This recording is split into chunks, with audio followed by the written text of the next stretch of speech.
E aí pessoal, tudo tranquilo? Como é que vocês estão? Bom, vou trazer aqui agora um exercício para vocês envolvendo o conteúdo que eu comentei no meu último vídeo falando sobre intervalos reais. Então aqui vou fazer a resolução desse exercício, que eu tenho aqui 6 exemplos de intervalos reais e eles estão na forma geométrica aqui, como eu comentei com vocês lá no vídeo lá. Quem não assistiu ainda, volta lá na playlist lá, assiste o vídeo que eu comentei, que é um conteúdo de extrema importância e que aparece com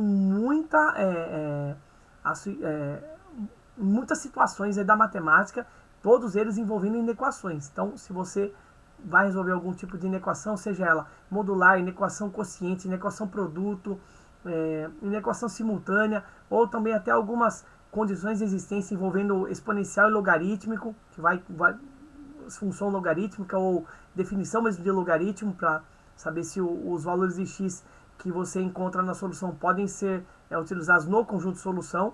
Então, você vai ver várias situações desse tipo. Então, vamos fazer esses exercícios aqui que são de extrema importância para você começar a praticar as suas habilidades e melhorá-las no sentido de escrever intervalos reais e de diversas maneiras diferentes aí, tá bom? Vamos lá.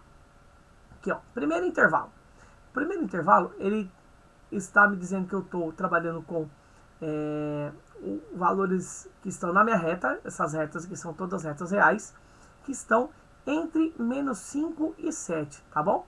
Volto a lembrar que eu estou falando de números reais, não estou falando de números inteiros, não estou falando de números naturais. Então, entre dois números naturais, dois números inteiros, existe uma infinidade de números reais ali, tá? Então, não dá para dizer quem são esses números e colocá-los todos aqui, fazer uma lista de quem são esses números. Então, aqui o exercício pede só para a gente fazer aí a notação. Quais são as notações algébricas desses intervalos que aparecem na forma geométrica? A primeira notação algébrica que eu trago para vocês é aquela utilizando parênteses e colchetes, tá? Que é a que eu gosto mais, é a mais fácil de escrever. Então, vou escrever aqui na frente para vocês, ó. Como eu estou começando no valor menos 5 e indo até o 7, a bolinha está fechada aqui nesse, tá? Pode estar de outra cor em relação ao tracejado do intervalo, mas não importa. Eu tenho aqui, ó, de menos 5 a 7, eu tenho uma infinidade de valores. Denotando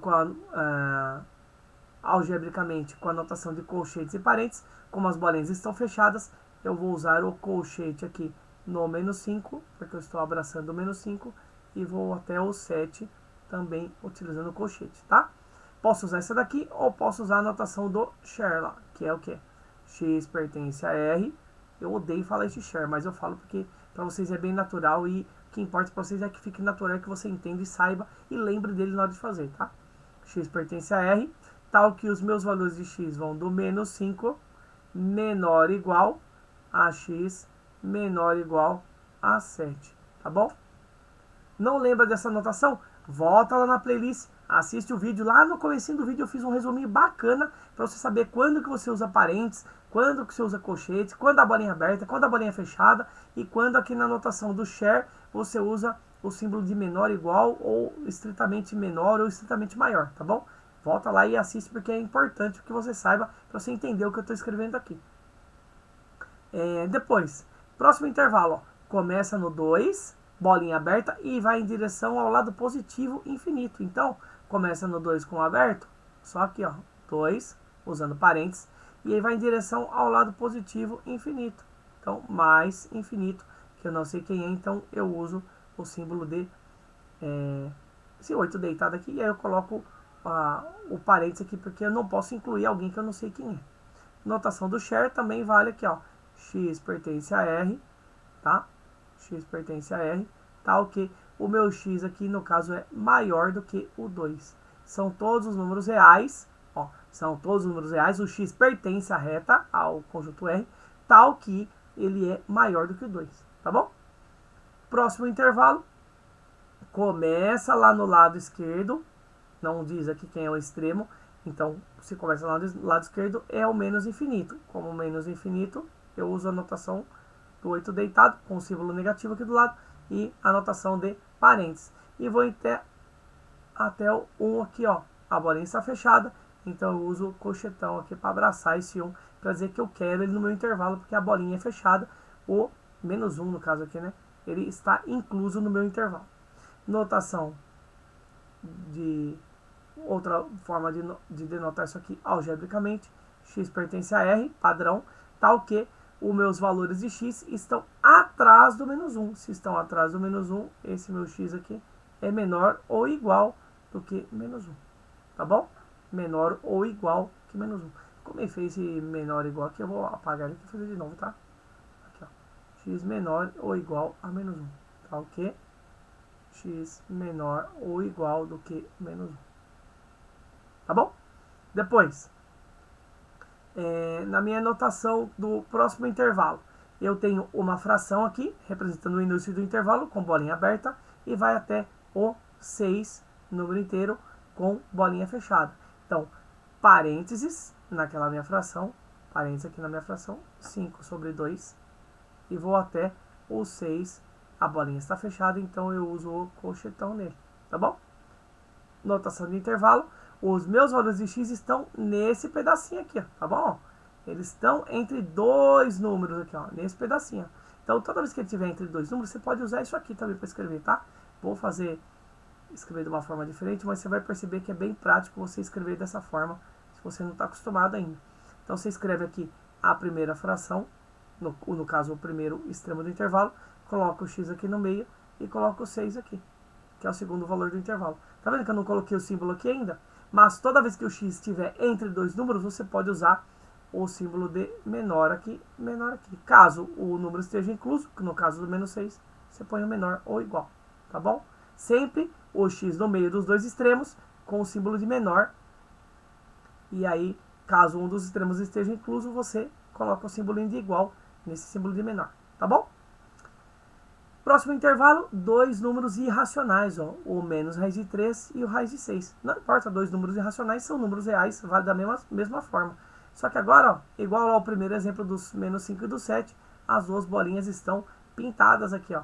Então, eu vou colocar um colchetão aqui no meu menos raiz de 3 e vou colocar um colchetão ali no raiz de 6, tá bom? Quero os dois valores do meu intervalo, todos os números que estão compreendidos entre menos raiz de 3 e raiz de 6, tá? E aí, quando você for tentar ver se um valor está ou não naquele intervalo, basta você calcular aproximadamente. Aí o exercício normalmente ele dá para você quais são as devidas aproximações do número para você saber do que você está falando, quem são os valores que você está incluindo ali. Ou você decora, né? Tá? Mais pra frente a gente comenta sobre isso. Ali, ó. Então, x pertence a R. Vou usar a mesma ideia que eu fiz ali no de cima, ó. X pertence a R. Tá o quê? Menos raiz de 3, x, e aqui o raiz de 6. Olha lá. Como os dois valores estão inclusos, então eu uso o símbolo de menor igual aqui. E aqui eu estou com as duas notações aqui, usando parênteses e colchetes, tá bom? Próximo intervalo, dois números decimais, sem problema, tá bom? Números decimais, um negativo, outro positivo, os dois com bolinha aberta e todos os valores de x estão nesse meu intervalo aqui, ó. Então aqui, parênteses no menos 0,3. E aqui eu vou comentar sobre uma coisa importante, tá? Como o meu número aqui é decimal e eu uso vírgula para separação das casas decimais, na hora de escrever o meu intervalo com parênteses e colchetes, eu coloco um ponto e vírgula aqui, tá? Para separar os extremos do meu intervalo, tá bom? Ponto e vírgula aqui para separar os extremos do intervalo quando eu estiver utilizando números decimais. Também vale para a notação de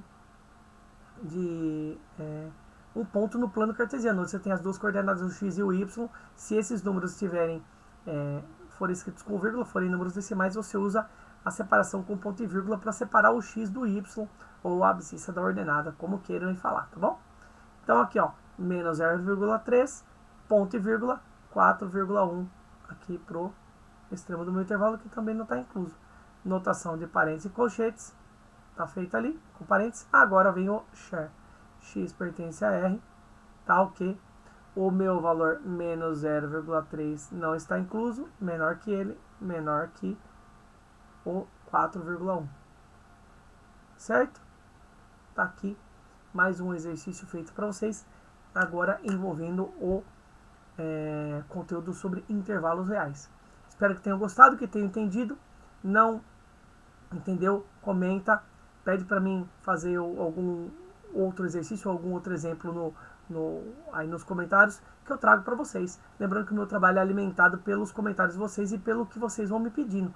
Caso alguém não me peça nada, eu crio algum conteúdo aqui que eu acho interessante e trago para vocês. Tá bom? Gostou? Curta, comenta, compartilha, ativa o sininho e fique aguardando aí novos vídeos que eu vou trazer mais coisas bacanas para vocês, inclusive aí mais exemplos e exercícios envolvendo intervalos reais. Obrigado pela atenção, um abraço, valeu!